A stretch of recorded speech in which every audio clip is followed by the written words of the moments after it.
اعوذ باللہ من الشیطان الرجیم، بسم اللہ الرحمن الرحیم۔ السلام علیکم ورحمۃ اللہ وبرکاتہ۔ بھائیو، حدیث پاک کا مفہوم ہے جس کے راوی ہیں حضرت معاذ رضی اللہ عنہ، فرماتے ہیں مجھے حضور صلی اللہ علیہ وآلہ وسلم نے 10 باتوں کی وصیت فرمائی۔ یہ 10 باتیں کون سی ہیں؟ اللہ کے ساتھ کسی کو شریک نہ کرنا، گو تو قتل کر دیا جائے یا جلا دیا جائے۔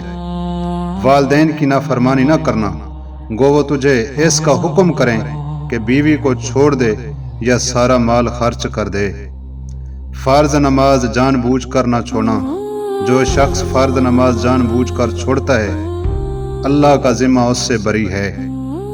شراب نہ پینا، یہ ہر برائی اور فحاشی کی جڑ ہے۔ اللہ کی نافرمانی نہ کرنا، اس سے اللہ تعالیٰ کا غضب اور قہر نازل ہوتا ہے۔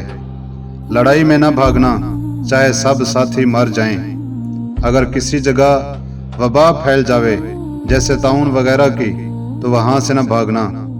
اپنے گھر والوں پر اپنی طاقت کے مطابق خرچ کرنا۔